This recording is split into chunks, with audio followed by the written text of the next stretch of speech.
రంగాల్లో ఉన్నత శిఖరాలను అధిష్ఠించి దేశవ్యాప్తంగా పేరు పొందిన అనేక మంది ఈరోజు వచ్చారు ఈ కార్యక్రమానికి. వారందరికీ కూడా నా హృదయపూర్వక నమస్కారాలు. ప్రత్యేకంగా రామోజీరావు గారి కుమారులు కిరణ్ కుమార్ గారికి, అదేవిధంగా వారి కుటుంబ సభ్యులకు అందరికీ కూడా నా హృదయపూర్వక నమస్కారాలు. కృష్ణా జిల్లాలో పెదపార్పూడి గ్రామంలో జన్మించి, అతి సామాన్య కుటుంబంలో జన్మించి, ఏ రంగంలో కాలు మోపినా కూడా ఆ రంగంలో ఎవరెస్ట్ శిఖరంలాగా పెరిగిన రామోజీరావు గారి జీవితం మనందరికీ కూడా స్ఫూర్తిదాయకం అని చెప్పేసి మనం చేస్తా ఉన్నా. నేను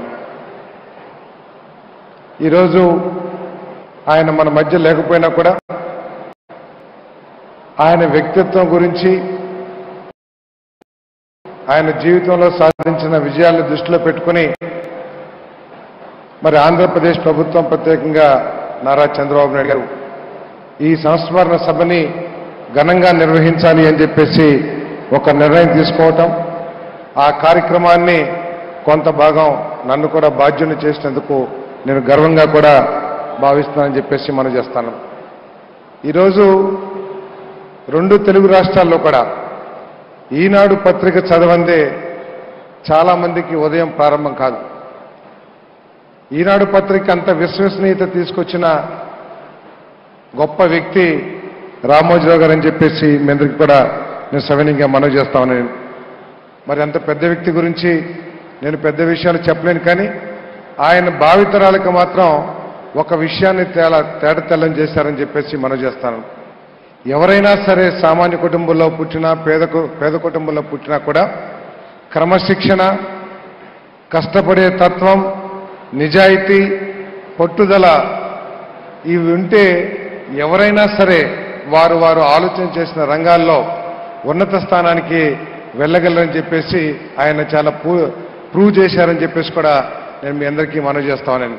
అందుకే ఆయన జీవితం స్ఫూర్తిదాయకం అని చెప్పేసి మీ అందరికీ తెలియజేస్తూ, మరి రాష్ట్రంలో కానీ దేశంలో కానీ ఎప్పుడు ప్రజాస్వామ్యానికి ఆపద వస్తుందని చెప్పేసి భావించిన ఆయన ఒక యోధుడిలాగా ఆయన కళాన్ని ఆయుధం చేసుకుని మరి ప్రజాస్వామ్యాన్ని కాపాడటానికి ఆయన ముందు ఉండేవాడని చెప్పేసి కూడా మీ అందరికీ నేను మనవి చేస్తా ఉన్నాను.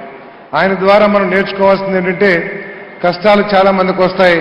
కష్టాలు వచ్చినా కూడా నిజాయితీని వదులుకోకుండా పట్టుదలతో పోరాటం చేయాలి అని చెప్పేసి మనందరికీ కూడా స్ఫూర్తినిచ్చిన గొప్ప వ్యక్తి మరి రామోజీరావు గారు అని చెప్పేసి మీకు మనవి చేస్తాను. ఒక విషయం నేను చెప్పదలుచుకున్నాను. నిన్న రామోజీరావు గారి కుటుంబ సభ్యులందరూ కూడా మరి విజయవాడ రావటం జరిగింది. ఐఎన్పిఆర్ మినిస్టర్గా కిరణ్ కుమార్ గారిని ఆహ్వానిద్దామని చెప్పేసి ఒక 2 నిమిషాలు గౌరవంగా కలుద్దామని చెప్పేసి వారి అపాయింట్మెంట్ కోసం ఫోన్ చేస్తే రమ్మని చెప్పారు.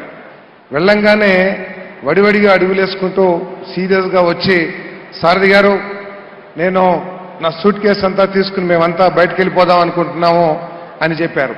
నాకు చాలా భయం వేసింది. ఏమన్నా ఈ ఏర్పాట్లలో కానీ ఏదన్నా తప్పు జరిగిందేమో అని చెప్పేసి చాలా భయపడ్డాను. కానీ ఆఖరికి వారు చెప్పింది ఏమిటో తెలుసా?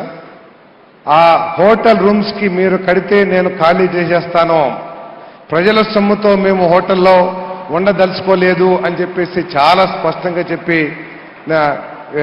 విషయాన్ని మీ దృష్టికి తీసుకొస్తాను. అంటే ఆ కుటుంబం యొక్క నిజాయితీని, ప్రజల సొమ్ముని ఎంత గౌరవంగా చూస్తారో, ప్రజల సొమ్ముని మనం చూస్తా ఉన్నాం.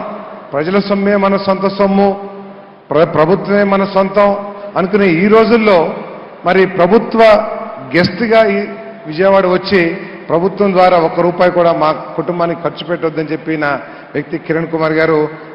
దీని అందరికీ కూడా కారణం రామోజీరావు గారి మరి పెంపకం అని చెప్పేసి కూడా నేను మనవి చేస్తూ, ఆ కుటుంబం యొక్క నిజాయితీని కూడా మరి మనందరం కూడా గౌరవించాల్సిన అవసరం ఉంది. మరి ముఖ్యమంత్రి గారు అనేక సందర్భాల్లో ముఖ్యమంత్రి గారికి మరి రామోజీరావు గారు బాసటగా నిలబడిన విషయం అందరికీ కూడా తెలిసిన విషయమే. తప్పుకోకుండా మరి చంద్రబాబు నాయుడు గారి నాయకత్వంలో ఏ విధంగా అయితే రామోజీరావు గారు ప్రజాస్వామ్యాన్ని బలోపేతం చేయాలని ఆలోచన చేశారో, ఆ ప్రజాస్వామ్యాన్ని బలోపేతం చేయడమే కాకుండా ఏ నిజాయితీనైతే రామోజీరావు గారు నమ్మారో జీవితాంతం అటువంటి నిజాయితీతో పరిపాలన చేయటమే కాకుండా ఏ కష్టాన్నైతే నమ్ముకుని ఆయన జీవితంలో ఉన్నత స్థానానికి వెళ్ళారో ఆ కష్టపడి ఈ రాష్ట్రాన్ని దేశంలో నెంబర్ 1గా చంద్రబాబు నాయుడు గారు తీర్చిదిద్దుతారని చెప్పేసి కూడా ఈ సందర్భంగా తెలియజేస్తూ సెలవు తీసుకున్నాను.